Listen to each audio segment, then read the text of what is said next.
Good morning students, एक बार फिर आपका ऑनलाइन क्लासेज में हार्दिक स्वागत। हमारा टॉपिक चल रहा था वायरस।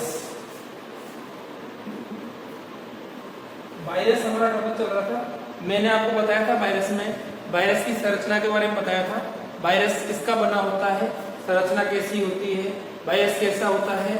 उसके बाद हमने दो प्रकार के वायरस पढ़े थे। एक तो पढ़ा था हमने टीएमवी वायरस की संरचना और दूसरा पढ़ा था हमने बैक्टीरियोफेज की संरचना। ठीक है, दो हमने पढ़े थे। बैक्टीरियोफेज हमारा चल रहा था। मैंने बताया था जीवाणु भोजी जो वायरस है उसकी दो प्रकार की अवस्थाएं होती हैं। कौन कौन सी? एक तो लयकारी अवस्था, एक होती है हमारी लयनकारी अवस्था। ठीक है, मैंने दोनों अवस्थाओं के बारे में आपको बताया था। दोनों अवस्थाएं क्या होती हैं? जीवाणु वह होता है जो जीवाणु कोशिका को संक्रमित करने का कार्य करता है, उसे हम जीवाणु भोजी कहते हैं, बैक्टीरियोफेज कहते हैं। दो अवस्थाएं होती हैं। नंबर एक आपका लयनकारी अवस्था और एक होती है आपकी लयकारी अवस्था। ठीक है, लयनकारी अवस्था जिसे हम लाइटेड स्टेज भी कहते हैं। मैंने बताया इसमें जीवाणु भोजी जो है वो जीवाणु कोशिका को नष्ट करने का कार्य करता है, अर्थात यह जो है उसकी उग्र अवस्था होती है।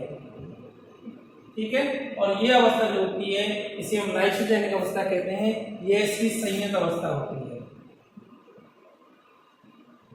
ठीक है, ये दो प्रकार की अवस्थाएं जो है वो इसकी होती है। ठीक है, अब है कि वायरसों का संचरण कैसे होता है, वायरस का ट्रांसमिशन जो है कैसे होता है। ठीक है, तो हेडिंग है हमारा ट्रांसमिशन ऑफ वायरसेज। ट्रांसमिशन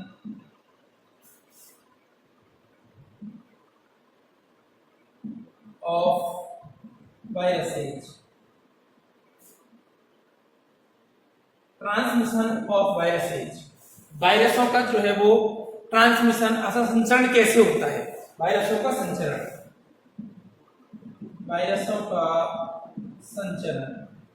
अर्थात एक स्थान से या एक से दूसरे में किस तरह फैलते हैं, इनका फैलने का क्या इसके फैलने का जो है वो कैसे फैलते हैं, किस के माध्यम से फैलते हैं। तो नंबर एक है पादपों में इनका संचरण कैसे होता है। नंबर एक है पादपों।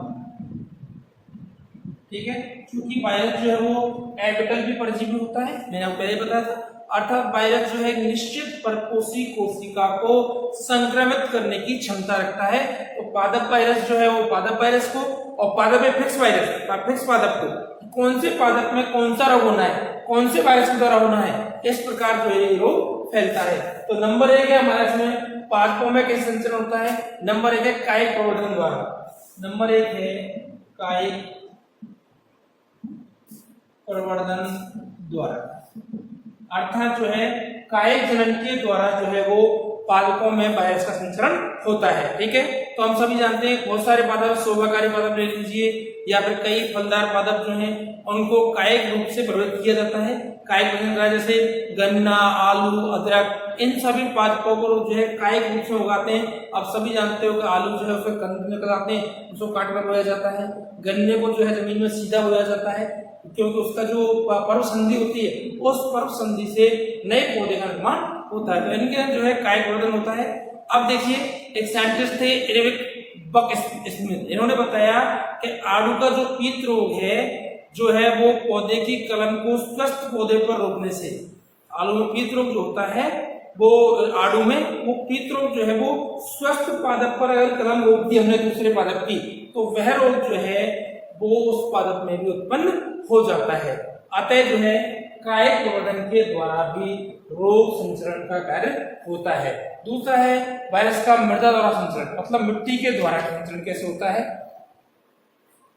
नंबर दूसरा है मृदा द्वारा संचरण।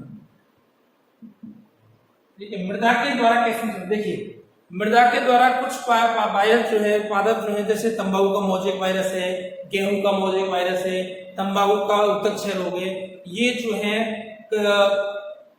मृदा के मतलब मृदा एक स्थान दूसरे स्थान जाती है तो मृदा में जो है वो काइटेटिक कवक जो होते हैं उनके द्वारा ये रोग उत्पन्न होता है। ठीक है ना, तो मृदा द्वारा भी वायरस का जो है वो संचरण होता है। नंबर तीसरा है घर्षण द्वारा। नंबर तीसरा है घर्षण द्वारा। अब देखिए हमारे खेत में फसल खड़ी हुई है, ठीक है। अब क्या हुआ, कोई पेड़ पादप यदि रोगग्रस्त है तो वह जब हवा चलती है तो वह पादप एक दूसरे से रगड़ खाते हैं, और रगड़ खाने के बाद एक पादप से दूसरा पादप जो है वो संक्रमित हो जाता है, अर्थात एक पादप से दूसरे पादप में जो है वायरस प्रवेश कर जाते हैं। इस प्रकार से घर्षण द्वारा भी पादपों में रोग जो है फैलता है। ठीक है। नंबर 4 है आपका बीजों के द्वारा।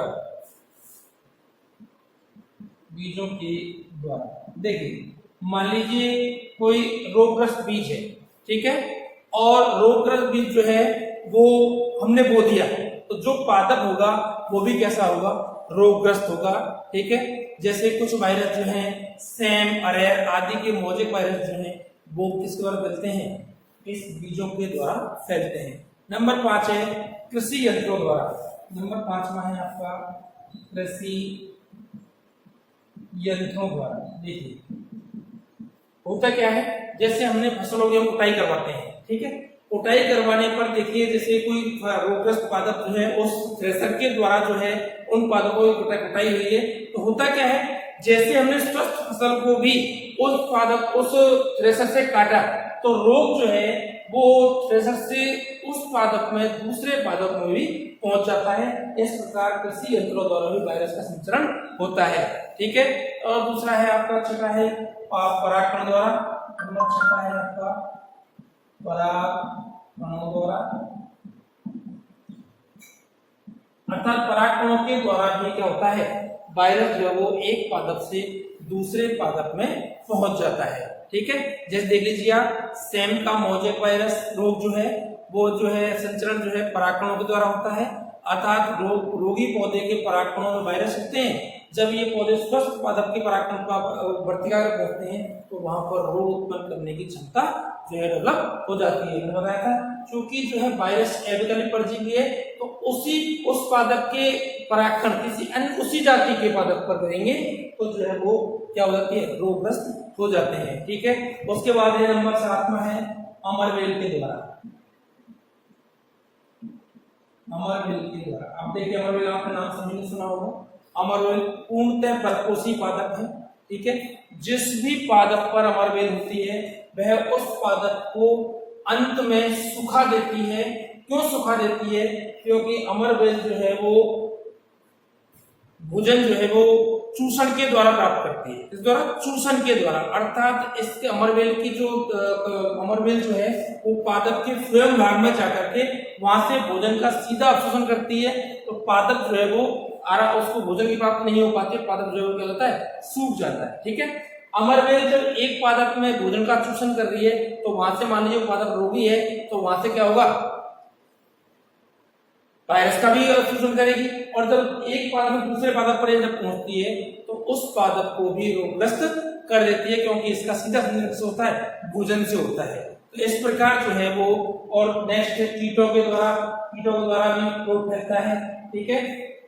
आपका जो है कीटों के द्वारा फैलता है, और दूसरा जो रोग फैलता है वो सूत्रकृमि या रोग वाहक के रूप में भी कार्य करते हैं। सूत्रकृमि भी जो होते हैं, सूत्रकृमि वो भी रोग वाहक के रूप में कार्य दिए जाते हैं। इस प्रकार जो है पादपों में वायरस का संचरण होता है। ठीक है ना, ये हुआ आपका वायरस का संचरण। अब है कि इनके लक्षण क्या होते हैं। लक्षणों का मतलब है पादप कैसे पता लगेगा कि पादप रोगग्रस्त है। ठीक है। ये तो हुआ वायरस का संचरण। उसके बाद नेक्स्ट टॉपिक आता है आपका, नेक्स्ट टॉपिक है आपका रोगों के लक्षण, पादप वायरस रोगों के लक्षण, पादप वायरसी रोगों के लक्षण। भाई कैसे पता लगेगा ये पादप जो है वो रोगग्रस्त है। ठीक है। कैसे पता लगेगा, मतलब उसके 3 लक्षण हैं, एक तो बाह्य लक्षण, एक आंतरिक लक्षण और एक कार्य लक्षण। नंबर 1 है बाह्य लक्षण, नंबर 2 है आंतरिक लक्षण, और नंबर 3 है कार्य के लक्षण, ठीक है। ये 3 प्रकार के लक्षण जो है पादप में दिखाई देते हैं। अपन नंबर फर्स्ट पे आते हैं, बाह्य लक्षण क्या है। तो देखिए पादपों में नंबर फर्स्ट हरिमाहीनता क्या दिखाई देती है, हरिमाहीनता। अब आप सबने पढ़ा होगा हरिमाहीनता क्या होती है, पादपों की पत्तियां जो है वो पीली या सफेद पड़ जाती हैं, अर्थात वो हरापन जो है वो खत्म हो जाता है, उसे हम क्या कहते हैं, हरिमाहीनता कहते हैं, ठीक है। अर्थात पादप पर्णरहित का विघटन हो जाता है, क्या होता है, पर्णरहित का विघटन, पर्णरहित का विघटन हो जाता है, तो पादपों में हरिमाहीनता उत्पन्न हो जाती है, ठीक है। नंबर दूसरा है इसमें सिरा उद्भवन या सिरापट्टन, सिरापट्टन या सिरा उद्भवन होता क्या है। देखिए सिराएं आपने देखा होगा, बहुत सारे लोगों को आपने देखा होगा उनमें जो है नस जो है ना, बहुत सारे पादपों लोगों की नस जो है वो एकदम ऊपर दिखाई देने लगती है। क्यों? क्योंकि उनमें वो जो है सिरा जो है, ये सिराएं जो होती हैं वो दिखने लग जाती है। तो जब पर्णों की सिराओं के चारों जो स्थायी मृतक कोशिकाएं जो होती हैं, वो उनका पर्ण जो कोशिकाएं जो सिराओं के पास वाले जो कोशिकाएं, उनके मृतक में जो पर्ण रहता है वो नष्ट हो जाता है, जिससे जो है सिराएं जो है स्पष्ट दिखाई देने लगती है, उसे हम सिरापट्टन कहते हैं। तो दूसरा लक्षण क्या है आपका, कि ये सिरा उद्भवन जो है क्या हो जाती है, दिखाई देने लगती है स्पष्ट रूप से, इसे हम सिरापट्टन या सिरा उद्भवन कहते हैं, ठीक है। तीसरा है ऊतकक्षय, इसमें क्या है, ऊतकक्षय। ऊतकक्षय हम सभी जानते हैं, ऊतक का नष्ट हो जाना। ऊतक क्या होता है, नष्ट हो जाता है। जब वायरस आक्रमण करते हैं तो ऊतक नष्ट हो जाने के कारण जो है ऊतक का क्षय हो जाता है, उसे हम ऊतकक्षय कहते हैं, ठीक है। चौथा है विरूपण, अर्थात पादप का जो है वो रूप, स्वयं का जो रूप होता है वह नष्ट हो जाता है, ठीक है। और जो है पर्ण ऐठन जाती है, चर्मिल रोग उत्पन्न हो जाता है, ठीक है। पर्ण जो है ऐठ जाते हैं, पर्ण जो है कुंडलित रूप में आ जाते हैं, इस प्रकार से जो है वो पत्तियां गोल हो जाती हैं, ये आपका विरूपण कहलाता है। नेक्स्ट है पीलापन, पादप कैसे पड़ जाते हैं, पीले पड़ जाते हैं, ठीक है। पुष्प और फल लक्षण दिखाई देने लगते हैं, ठीक है। बंध्यता रोग उत्पन्न हो जाता है। इस प्रकार की व्यवस्थाएं जो है वो पादपों में इसके कारण बाह्य लक्षणों के रूप में हमें दिखाई देने लगती हैं, ठीक है। नेक्स्ट है आपका आंतरिक लक्षण। आंतरिक लक्षणों के आधार पर हम कह सकते हैं कि फ्लोएम ऊतक का क्षय हो जाता है, अर्थात फ्लोएम ऊतक जो है वो नष्ट हो जाता है, जिससे क्या होता है, पादपों के अंदर जो है, फ्लोएम के अंदर जो है आप देखते हैं जैसे ही नष्ट होगा फ्लोएम, तो फ्लोएम का काम क्या है, पादपों में भोजन को एक स्थान से दूसरे स्थान पर पहुंचाने का कार्य करता है, फ्लोएम करता है। जब फ्लोएम ऊतक नष्ट हो जाता है तो क्या होता है, उनके अंदर जो है वो जो भोजन की सप्लाई पूर्णतः नहीं हो पाती, ठीक है। और अन्य जो है इसके अंदर एक्स का निर्माण होने लग जाता है, ठीक है। अर्थात तंबाकू, आलू और गन्ने के जो मौजे के पादप हैं, उनकी मृतक कोशिकाएं जो है अंतराकोशिक स्थानों पर जो है कई आकृतियों की बॉडी, अन्य जो है बॉडियां बन जाती हैं, जिसे हम एक्स का निर्माण कहते हैं, जिससे जो है वो पादप जो है सही तरीके से वृद्धि नहीं कर पाता। ये जो है ये कौन से लक्षण है आपके, आंतरिक लक्षण, ठीक है। उसके बाद आता है आपका नंबर 3 पे है कार्यकी लक्षण। कार्यकी लक्षण कैसे पता लगेगा हमको, ठीक है। अर्थात कार्यकी रूप से जो है पादप जो है वो धीरे धीरे पादप क्रियाएं जो है वो मंद होती जाती हैं, जैसे कह सकते हैं अत्यधिक मात्रा में प्रोटीन का संश्लेषण होने लग जाता है। नंबर दूसरा जो है कोशिकाएं जो होती है कार्यक्षमता के प्रति अनुकूल हो जाती हैं, प्रभावित होती हैं, प्रतिकूल हो जाती हैं। नंबर 3 जो है एंजाइमों की सक्रियता अनियमित हो जाती है, अर्थात एंजाइम जो है वो अनियमित रूप से सक्रिय हो जाते हैं, ठीक है। पर्णरहित की हानि होती है। अब पर्णरहित की हानि होती है, अब आप ध्यान रखिए, जब पर्णरहित का निर्माण नहीं होगा, पर्णरहित नष्ट हो जाएगा, तो पादप क्या नहीं करेंगे, प्रकाश संश्लेषण नहीं करेंगे। क्या नहीं करेंगे, प्रकाश संश्लेषण नहीं करेंगे। इसका मतलब पादपों में भोजन का निर्माण नहीं होगा, मतलब पादपों की जो है कार्यकी रूप से प्रकाश संश्लेषण क्षमता खत्म हो जाती है, अर्थात भोजन बनाने की क्षमता खत्म हो जाती है, पादपों की उपापचय क्रियाएं बंद हो जाती हैं, जिससे पादप जो है क्या होते हैं, अंत में नष्ट हो जाते हैं, ठीक है। और पादपों में रोग प्रतिरोध क्षमता भी कम हो जाती है, ठीक है। श्वसन दर में भी क्या हो जाती है, वृद्धि होने से। अब देखिए आपने देखा होगा कि हमने देखा कभी कभी एकदम से हार्ट बीट तेज हो जाती है। क्यों हो जाती है हार्ट बीट तेज, हमने जब मनुष्य को देखा अल्टीमेट जब कोई मनुष्य ज्यादा थकावट होता है या ज्यादा परेशान होता है तो वो जोर से श्वास लेता है, अर्थात श्वसन प्रक्रिया में वृद्धि हो जाती है। कब होती है? जब बॉडी के अंदर प्रतिरोधकता क्षमता क्या हो जाती है? कम हो जाती है, तो श्वसन क्रिया में क्या हो जाती है? वृद्धि हो जाती है। ठीक है, ये है पादपों के वायरस रोग के लक्षण, जिसमें 3 प्रकार के बाह्य लक्षण, आंतरिक लक्षण और कार्य के लक्षण। तीनों प्रकार से जो है वायरस जो है वो पादप को प्रभावित करता है। ठीक है, अब जो है वायरसों का आर्थिक महत्व, क्योंकि आर्थिक महत्व में दोनों चीज आती है, लाभकारक और हानिकारक, लेकिन वायरस जो है वो हानिकारक अधिक होते हैं। ठीक है, और वायरस जो लाभदायक इतने से होते हैं कि इनका जो है हानिकारक कीटों को नष्ट करने में उपयोग किया जाता है केवल। ठीक है, बाकी इनका कोई ज्यादा उपयोग नहीं होता। ठीक है, जैसे जो है एक मिक्सोमा वायरस है जो चौपाया सस्तों के पीड़कों को नष्ट करने के काम में आता है। ठीक है, ऐसे बहुत कम उपयोग है इनके, लेकिन हानिकारी उपयोग बहुत है।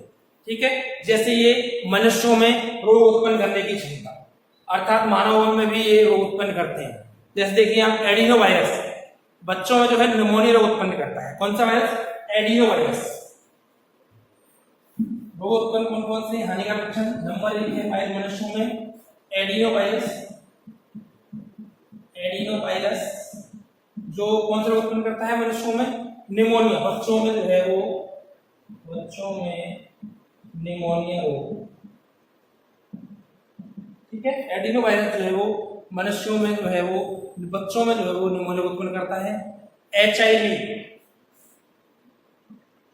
एड्स, मनुष्यों में HIV वायरस जो है वो एड्स जो है वो फैलाता है, बढ़ाता है एड्स। ठीक है, उसके बाद जो है सार्स वायरस, ये जो है सार्स रोग उत्पन्न करता है। सार्स वायरस ये सार्स रोग उत्पन्न करता है। ठीक है, हर्पिस वायरस, ठीक है, ये हर्पिस सिंप्लेक्स उत्पन्न करता है। हर्पिस वायरस ये हर्पिस सिंप्लेक्स रोग उत्पन्न करता है। ठीक है, उसके बाद जो है इन्फ्लुएंजा वायरस रोग उत्पन्न करता है। राइनो वायरस या रियो वायरस, राइनो वायरस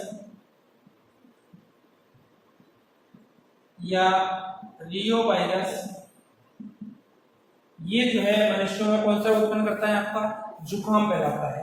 अभी आप नाम अभी हम देख रहे हैं एक वायरस है, कौन सा वायरस जो अभी चल रहा है? कौन सा वायरस चल रहा है अभी? कि भाई क्या हो गया अभी? रोग कौन सा रोग चल रहा है? वायरस के द्वारा जो संक्रमित रोग है वो कौन सा रोग चल रहा है? अभी जो अभी लेटेस्ट रूप से हमारे चल रहा है वो भी एक प्रकार से रियो वायरस का ही रूप है। दूसरा रूप है रियो वायरस का रूप है, अर्थात रियो वायरस से दूसरा रूप है ये, जो कि एक खतरनाक है थोड़ा सा। ठीक है, बाकी जो है ये भी एक तरह से रियो वायरस के प्रकार से ही है। ठीक है, लेकिन खतरनाक हो गया है। ठीक है, उसके बाद है आपका मिक्सो वायरस, खसरा उत्पन्न करता है। मिक्सो वायरस, जो खसरा उत्पन्न करता है। ठीक है, इस प्रकार से जो है वो वायरस जो है वो रोग उत्पन्न करता है मनुष्यों में। ठीक है, रेबडो वायरस रेबीज रोग उत्पन्न करता है। पादपों में आलू के अंदर मोजेक रोग, आलू का पण रोग, ठीक है, ये टमाटर के अंदर रोग उत्पन्न करता है, तंबाकू के अंदर, मक्का के अंदर, गन्ना के अंदर, केला के अंदर। ठीक है, इसी प्रकार से प्राणियों में भी अर्थात जंतुओं में भी ये रोग उत्पन्न करता है। जैसे प्लेग रोग मुर्गी में फैलता है, यही वायरस के द्वारा होता है। खुरपका रोग, ये जो पशुओं में जो खुरपका रोग होता है यही वायरस के द्वारा फैलता है। ठीक है, लाउपिंग रोग ये भेड़ों में फैलता है, और हैजा जो है ये सुअर के अंदर फैलता है। इस प्रकार से जो है वो वायरस जो है वो रोग उत्पन्न करने की क्षमता रखते हैं, वायरस अवेलेबल भी होते हैं। इस प्रकार से हमारा वायरस का टॉपिक जो है आज समाप्त हुआ। नेक्स्ट क्लास में जो हम पढ़ेंगे क्या? हमारा माइकोप्लाज्मा, PPLA। ठीक है, तब तक के लिए थैंक यू। आप क्लास देखें, जो समझ में नहीं आए आप पूछें। ठीक है, और जो आप अगली क्लास में जब पूछेंगे आप लिखेंगे कि सर ये समझ में नहीं आया, तो हम आपको अगली क्लास में बताएंगे। तब तक के लिए थैंक यू।